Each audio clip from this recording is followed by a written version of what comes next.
Welcome to Behind Beliefs, Behaviors, and the Brain, your communication podcast, where we bring brain science and communication strategy together to transform how we lead, connect, and thrive. I am your host, Dr. Maisha Claiborne, mom, physician, coach, consultant, and lover of all things brain and behavior. I also happen to be a trained expert in cultivating trust and safety through trauma-informed communication. Now, you may be wondering, what the heck does that mean? No worries. On this podcast, you will come to understand it all.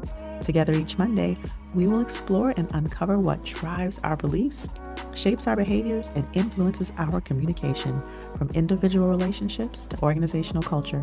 Each week, we dive into the science behind trust and safety, relating, communicating, and breaking through limiting beliefs that hold us back. So listen up, because whether you're a leader, a parent, a spouse, or just some amazing individual trying to get the tips for operating in your highest self, on this podcast, you will learn how to harness the power of the brain to create real change in your relationships, your leadership, and your life. Tune in every Monday morning and remember to subscribe so you never miss an episode. Now let's dive in and start reshaping communication from the inside out. It's time to transform one conversation at a time. Welcome to another live episode of Behind Beliefs and Behaviors. I am your host, Dr. Maisha Claiborne, psychological safety and communication expert and consultant. One of the things you know I love is brain behavior and communication, and I am committed to dismantling divisiveness and cultivating connectedness between people so that we can all feel seen, heard, respected, valued, and welcomed. And so that in our families, in our communities, in our organizations, that we can thrive together. So today's conversation is about distinguishing priority versus importance. Now, why am I talking about this priority versus importance? Well, this is a conversation that has been alive and kicking in the conversations that I've been having inside of organizations, as well as with my one-on-one clients, particularly my executive leadership clients, is how do you prioritize? How do you distinguish what's important? And how do you know how to prioritize all of the things that you have on your plate? And so oftentimes when we think of what's important to us, we sometimes collapse that with priority. But it is what I have definitely seen is that there are things that are important and there are things that are priority. So when you think about things that are important, importance is a indication of value. So things that are important are things that hold value for us, right?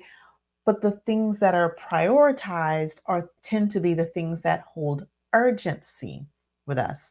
So not everything that is important is urgent, and not everything that is urgent is important. And so there is a rubric, a grid that you can begin to look through when uncollapsing priority and importance. And it's also something that you can utilize when you're looking to set certain boundaries for yourself and with other people in your sphere of influence. So let's talk about the four sort of categories here and how you begin to utilize those categories to then prioritize things and put things in their rightful priority in the things that you're trying to get done in your life. So there are those things that are important and urgent, right? So these are the things that hold value, but they also hold a timeline. And these are the things that tend to need to be at the top of the list. All right. And then there are the things that are urgent, but not as important. All right. So these are things that hold a timeline, but they don't tend to hold as much value for you. They're things that you do out of obligation. They're things that usually sometimes related to work. So I will give you an example of something that may be urgent, but that doesn't hold as much importance. In the home, that may be putting away laundry after washing it. So sometimes, and I've talked to many moms, and I don't know how many parents can relate to this, but sometimes we wash clothes because that's of urgency and importance because we need clean clothes. But once the clothes are clean and they're folded and they're in the basket and they're available, it's not always as important to get them up in the closet in the drawers as it is to wash them and get them folded. And so it's not as urgent, I should say, to do that. Now, is it important? Yes, it's important for many people because guess what? When you're more organized, when your clothes are organized, it makes it easier to pick out your clothes in the morning, not have to sift through a whole basket. But when, but it doesn't hold urgency because it's not something that if it doesn't get done right now, it's going to greatly disrupt your existence. And so that may be an example of something that is important but doesn't hold urgency. Okay, so these may be also deadlines at work. They may be things that are obligatory. They don't hold as much value for you, but you have to get them done, like emails, going through emails and responding to emails, or if you're a business owner, doing outreach to people for to secure your clients or whatever that might be. It may not hold as much as importance, but it holds some urgency. Okay, now if we move into things that are they're not urgent but they're important, these are things that hold value, but they can wait. There's things that don't need to be done in the right now, but they do hold value for us. There may be things that we enjoy doing. There may be things that we tend to sort of inappropriately prioritize because they're important, but they don't have urgency over the things that are urgent and important or urgent and not as important, right? So then you have this not urgent but important, but then you have the not urgent and the not important categories. And these are the things that we can procrastinate in. These are the things that if because they're not urgent and they don't hold as much importance or they don't hold as much value, we tend to procrastinate and put them off until an urgency arises. And so an example of this for me personally is when at the beginning of the year, I am of the awareness that I'm going to need to have to put together my information for taxes, right? And I pay taxes every year. So I know all of the deadlines for business taxes, for corporate taxes and for personal taxes. And at the beginning of the year, it is one of those things that doesn't hold as much importance and doesn't hold urgency for me. And so what ends up happening is that, I and we get to around the March deadline and it begins to rise in urgency, even though it's not something that I hold with the utmost importance, right? There are other things that feel more important. And although, don't get me wrong, paying taxes, filing taxes, I should say, is important enough, but it doesn't hold urgency until it does. And so that's one of those things that it's in the not urgent and not important category until the urgency arises. And so when we begin to think of our lives and how we create workability in our lives, we can begin to look at what is urgent and what is important to us and what do we deem as urgent or non-urgent, and then that is how we look at what gets the higher priority. Now, we also can look at the level of priority, what we say is important to us. We can look at what we say is important to us and the level to which we prioritize it, because sometimes that is different as well. So, oftentimes, we have an idea that something should be important to us, or that we think something is important to us, or we think something is a priority, but our actions will actually give us a clue as to whether something is really important to us. Because how we prioritize something, which is the urgency with which we give it, will also give us a communication about whether it really is important to us or not. And so when I look at from an organizational standpoint, I look at this thing that I do with psychological safety and trust and communication. And when I speak to leaders about it all the time, they say, oh my gosh, this is so needed in our organization. This is so important. This is something that, we all need to create psychological safety. We need all to create trust. And because we know that workforce, that people are there's a workforce issue. We know that there's a culture issue. And so I get this a lot as I talk to different leaders in different either healthcare organizations or non-healthcare organizations. I say this is a very important issue. So I'm so glad that you're doing this work. So that's the words of this is important. However, sometimes what I encounter is that while it's important, it doesn't get moved upon because it's not prioritized. So then we have to go and re-examine, well, how important is it really if it's not being prioritized? So maybe it's not of urgency. And is it important or is it not important? There's something to examine in the organization, because when something is important, when it truly is important, then there you begin to put some priority to it, right? You do begin to put priority to it, and you do begin to put and rather than waiting until there's an urgent need, you bring some urgency to it. So again, this is the nuances of priority and importance. So there are things that we say are important, and then there are things that we prioritize. And when we look at this rubric of of urgent and important, urgent and not important, but not urgent and not important, this is how we prioritize things. We prioritize them based on the urgency and the importance.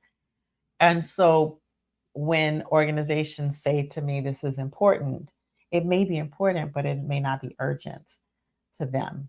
And the way to really create change is if something is important, you bring the urgency. You have to, that urgency has to arise rather than waiting for something bad to happen and being in a reactive state because of the urgency. So, this is how you bring power. This is how you bring a little bit more power to importance and prioritization in the household. So I'm gonna flip the script a little bit to the more individual, because I do a lot of executive coaching, a lot of one-on-one coaching around creating workability in one's life, especially as a leader, and when you're wearing multiple hats, how you do that. And so when we think about prioritizing the things in our life, when you have so many things that you're overwhelmed, you have to begin to distinguish what's important and what's urgent and put them in those categories. So if you look at, if I had this client, and one of the things she said is that she's moving into a higher level of leadership, and she's got all of these things on her list that she's a part of, that some that she loves, some that she doesn't love. She has all of these things on her plate at home, and she's concerned about being able to move in the direction that she wants to from a career standpoint, because she doesn't have one more thing that she can put on her plate. And so one of the first things we did was to have her make a list of all of the things that are on her plate from a work standpoint, and all of the things that are on her plate from that she's involved with in the community, and then all of the things on her plate in her personal household, right? Because as physicians, we tend to, and especially as women physicians, we tend to try to pile it all on. We want to take it all on, right? We have this sort of lone ranger, or it's all on me type of attitude.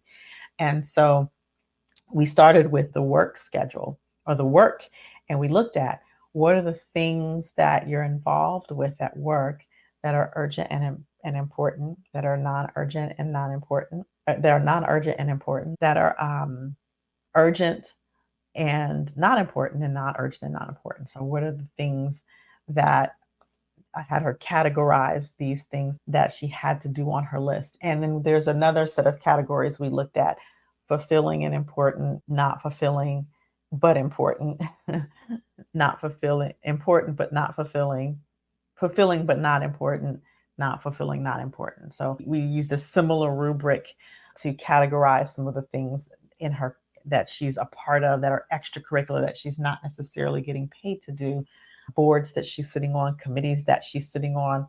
And we put all of these in categories. And so then we looked at what is it that can be taken off her plate? What is it that can be modified?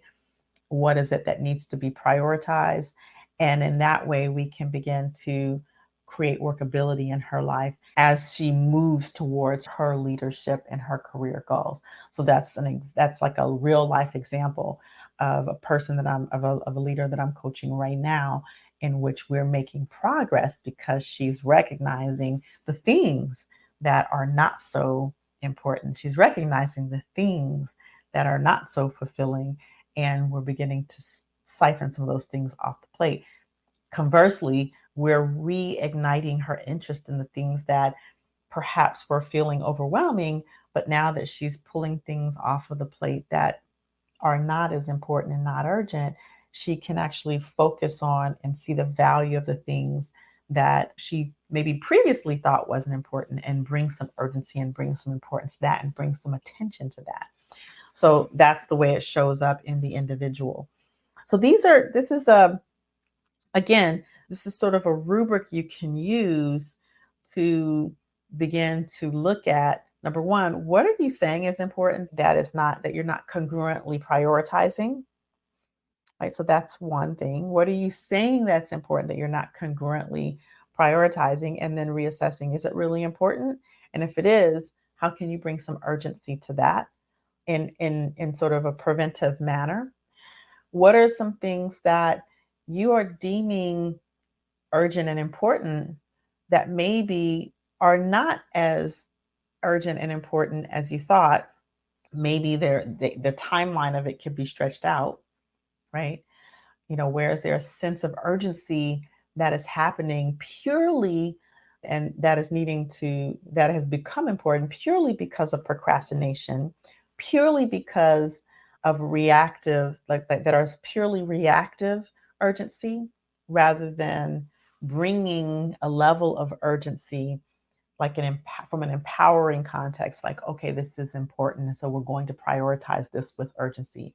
So where is there a reactive urgency? Where is there an urgency purely due to procrastination, or due to ignoring the cracks in the foundation, and so those cracks get bigger until you have a bigger problem? So that you can look at it that way and begin to put these things in perspective and reevaluate, so that you can actually be preventive in achieving the culture or the workability in your life or in your organization that you are moving towards. All right. So this is really what I wanted to bring today, and I'd love to hear your thoughts about priority and importance and distinguishing the two, and how you have personally collapsed or uncollapsed the two, and what reevaluation are you now doing now that you've sort of heard this distinction? What reevaluation are you now doing? What actions will you now take? What actions have you seen that you have not taken that you could now take, based on reevaluating this relationship to importance and priority, and to urgency and importance as well? All right. Would love to hear your thoughts about that, and share this episode, because I think that there are a lot of people, leaders, organizations, individuals, business owners who collapse this idea of priority and importance, or who have it undistinguished. And when it's undistinguished, then it can create overwhelm, or it can create a misdirected prioritization of things, or a lack of prioritization and a reactive urgency. So share this with a friend, a colleague, a family member. Again, if you want to hear past episodes of Behind Beliefs and Behaviors, you can find it on your favorite podcast platform. We're on Apple Podcasts, Spotify, and now YouTube podcasts. So you can listen via those and subscribe to the podcast that way. And if you are interested in bringing this conversation into, or any conversation around cultivating trust, safety in your organization, please reach out to me. You can reach out to me directly on the platform of which you're listening, or you can reach out to me by email, Dr. Maisha at drmaisha.com and learn a little bit more about the consulting, the coaching, and the trainings that I offer. Speaking of that, I would love to share with you something exciting that's going on coming up on September 12th at the time of this recording. So if you're listening to this live, this is coming up. If you're listening to this on replay, sorry, you might have missed it. But if you're listening to this live, I am going to be doing a program for healthcare. So if you're a healthcare leader, this is for you. I'm going to be doing a program called Psychological Safety and Overlooked Imperative for a thriving culture and workplace in healthcare. So that's September the 12th. You'll see me posting online about it. It's in collaboration with the Maryland Healthcare Education Institute. And so I will be posting that link so that if you are if you're a physician, if you're a healthcare leader, if you're a healthcare professional, and this is a conversation that you feel like is important, you can, number one, register, or you can, number two, pass this on to your leadership, and you can do group registrations through the MHEI, the Maryland Healthcare Education Institute. Similarly, in late October, if your organization has employee resource groups and you're an employee resource group leader, I am going to be keynoting at the Global ERG Conference in Charlotte, North Carolina. So I'll be posting more about that coming up, but have some exciting engagements coming up, workshops that I'll be doing in the area. So stay tuned for that. And finally, I have just completed my psychological safety and assessment scoring tool. So if you are wondering, how are we doing in the area of psychological safety and trust in the organization, you can take this assessment. It will score you and it will give you some recommendations. And so I'll make sure that link is also in the show notes and here on the platform as well. And finally, stay tuned, because I also have an effective communication assessment tool that is in the works that will be launching at the end of this month, September. So stay tuned on that as well. So I am creating an entire organizational culture assessment toolkit, and that's been in the works for a while. So we're now in the final stages of creating the communication assessment toolkit, and then we'll have an effective and inclusive listening assessment tool as well. So with that, I will leave you with, what are you prioritizing today? What are you prioritizing? And where are you bringing urgency to those things that are important, bringing an empowered urgency to those things that you're saying are important, but have not yet prioritized in your life, in your leadership, and in your development and organization? So until the next time I see you, have a great rest of the day, great rest of the week, and stay empowered. Thank you for joining me on today's episode. We truly appreciate our listeners, because without you, there is no podcast. I really hope you enjoyed today's episode and that it gave you fresh insights and practical tools to elevate your communication and build trust and safety in all areas of your life, from leading your teams to strengthening your relationships at home. If today's conversation resonated with you, please take a moment to subscribe to the podcast, share this episode, and leave us a 5-star review. Your support helps us reach more people looking to enhance their relationships, their leadership, and the communication in every area of their life.